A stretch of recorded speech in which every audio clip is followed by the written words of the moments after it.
संगम युग, साहित्य, समाज और संस्कृति। उसके अंतर्गत हमने जो पहला वीडियो जो था उसमें हमने कौन कौन से संगम हुए अर्थात किस प्रकार से प्रथम, द्वितीय और तृतीय संगम हुआ उसके बारे में हमने अध्ययन किया। इसके साथ ही संगम साहित्य जो है उसका काल क्या था उसके बारे में हमने स्टडी की थी। और जो हमारा दूसरा वीडियो जो था उसमें हमने संगम साहित्य में जो राजनीतिक स्थिति थी उसके बारे में अध्ययन किया, जिसमें चोर, चोल, इसके अलावा पांडे राजवंश जो उन्होंने किस प्रकार से कार्य किया था उसके बारे में हमने अध्ययन किया था। आज का जो वीडियो है उसके अंतर्गत हम लोग संगम काल में शासकों का प्रशासन, इसके अलावा आर्थिक जीवन, सामाजिक जीवन, उनके बारे में अध्ययन करेंगे। सबसे पहली बात आती प्रशासनिक व्यवस्था किस प्रकार की रही थी, जिसमें सबसे पहले आता है राजा कि चेर, चोल, पांडे इन तीनों राज्यों में राजतंत्रात्मक शासन पद्धति जो थी वो रही थी और वंशानुगत उत्तराधिकार का प्रचलन रहा था। उत्तराधिकार के लिए कई बार खूनी संघर्ष भी होते थे। राजा सभी अर्थों में निरंकुश हुआ करता था, किंतु उस पर जनता के चुने हुए प्रतिनिधियों से निर्मित 5 समितियां जो होती थी उसका नियंत्रण रहता था और ये प्रतिनिधि जनता के हितों की रक्षा के लिए राजा को प्रेरित करते रहते थे। ये समितियां एक दूसरे से स्वतंत्र होती थी और स्वायत्त थी। तत्कालीन साहित्य से भी पता चलता है कि जनता अपने शासकों से संतुष्ट थी, इसलिए राजा का भी कर्तव्य हो जाता था कि वे अपने व्यक्तिगत आचरण और जीवन में अपनी प्रजा के सामने ऊंचा आदर्श प्रस्तुत करे। वह प्रतिदिन अपना दरबार लगाता था और इसे नला वही कहकर पुकारा जाता था और दरबार में राजा अपनी प्रजा की शिकायतें भी सुनता था। पुरोनानूरू की एक कविता में चक्रवर्ती राजा के आदर्शों का उल्लेख मिलता है। इसके अलावा दूसरी बात आती मंत्री परिषद और अधिकारी। जाहिर है राजा जो है उसको प्रशासन चलाने में मंत्री परिषद जैसी कोई न कोई संस्था अवश्य रही होगी जो कि उसको प्रशासन चलाने में पूरी तरह से सहयोग करती थी और राजा की निरंकुशता पर नियंत्रण रखने एवं महत्वपूर्ण समस्याओं पर उसे सलाह देने के लिए परिषद जो उसका भी अस्तित्व था। प्रोफेसर नीलकंठ शास्त्री ने 2 संस्थाएं जो उनके बारे में लिखा है, एक एम एरम कुलू और दूसरी इन पेरायम। एम एरम कुलू नामक संस्था में 5 सलाहकार मेंबर हुआ करते थे, मंत्री, पुरोहित, सेनानायक, राजदूत और गुप्तचर। और गुप्तचरों में लेखाकारों, कोषाधिकारियों, महल के रक्षकों, पैदल सेना के सेनानायकों और कार्यपाल अधिकारी हुआ करते थे और राज्य में कानून और व्यवस्था को बनाए रखना इन सब का उत्तरदायित्व हुआ करता था। दूसरी संस्था एना पेरायम नौकरशाही प्रमुख नागरिकों तथा सेना के 3 अंगों की देखभाल करती थी।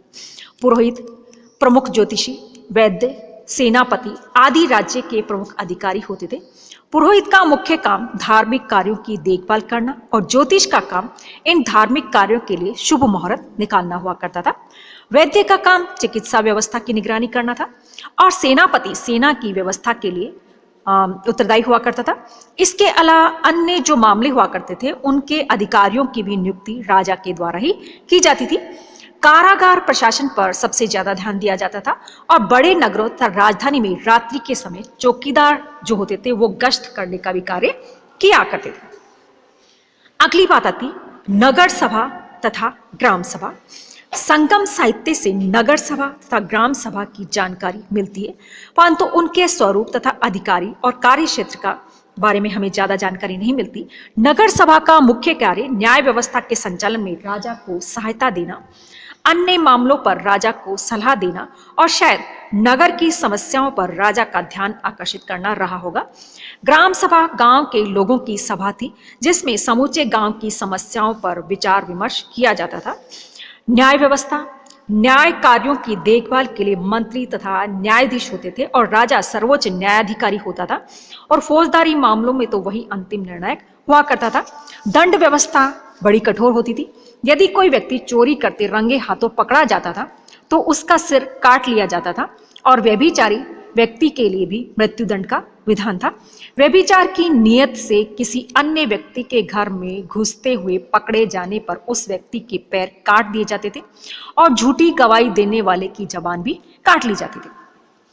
दूसरी बात आती सैन्य व्यवस्था कि संगम साहित्य जो उससे पता चलता है कि उस युग में प्रत्येक राजा एक शक्तिशाली सेना जो अपने पास में रखता था, क्योंकि हर कोई अधिराजा बनने की महत्वाकांक्षा रखता था और राजाओं के पास 4 तरह की सेनाएं हुआ करती थी, जिसको कि चतुरंगणी सेना के नाम से जाना जाता था, जिसमें आपके पैदल सैनिक, अश्वारोही यानी कि घुड़सवार सैनिक, इसके अलावा रथारोही जो कि रथों पे होते थे, इसके अलावा गजारोही जो कि हाथियों की सेना जो होती थी उसको कहा जाता। तो इस प्रकार से सेनापति को एनाडी कहा जाता था और रथों में घोड़ों के स्थान पर उस समय बैल जो उसका भी उपयोग किया जाता था। अस्त्र शस्त्र में तलवार, तीर, धनुष, कवच, भाला, ढाल आदि यूज में लिए जाते थे और युद्ध क्षेत्र में ढोल और शंख बजाकर सैनिकों को उत्साहित किया जाता था और सैनिकों का विश्वास था कि युद्ध में वीर गति प्राप्त करने वाले को क्या मिलता है, स्वर्ग मिलता है।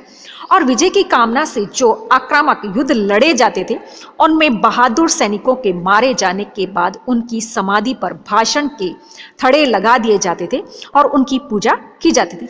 राजा स्वयं युद्ध का संचालन किया करता था और युद्ध के मध्य यदि राजा मारा जाता अथवा घायल हो जाता तो पराजय स्वीकार कर ली जाती थी और विजित देश को बड़ी क्रूरता के साथ नष्ट किया जाता था।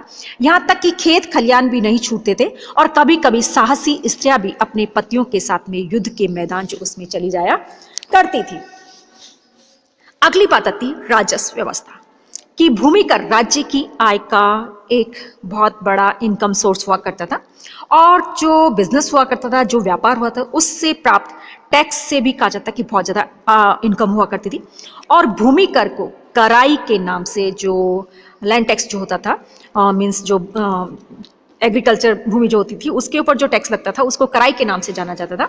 और जितना भी उपज होती थी, जितनी भी खेत में जो उपज होती थी, उसका कितना हिस्सा कर के रूप में लिया जाता, इसके रूप में हम लोग निश्चित रूप से नहीं कह सकते, क्योंकि वैदिक काल में क्या होता था, उपज का लगभग 1/6 भाग वसूल किया जाता था और जिन किसानों को राज्य सिंचाई की सुविधा उपलब्ध कराता था उनसे सिंचाई का यानी कि और ज़्यादा टैक्स लिया जाता था और राज्य की सीमाओं पर चुंगी वसूलने तथा तस्करी को रोकने की भी बहुत ज़्यादा व्यवस्था की गई थी।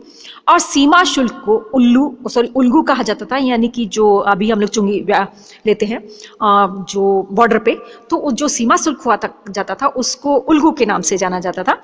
और युद्ध में शत्रु पक्ष से जीती तथा लूटी गई संपत्ति भी उस समय इनकम का एक सोर्स माना जाता था और इसे इराई कहा जाता था। और राज्य की ओर से धन की अतिरिक्त मांग एवं बलात् लिए गए उपहार को इरादू कहा जाता था। और संगम काल में चोल शासकों ने कुंभकोणम में एक विशाल कोषागार जो उसकी भी व्यवस्था की थी। अगले वीडियो में हम आर्थिक जीवन जो उसके बारे में अध्ययन कर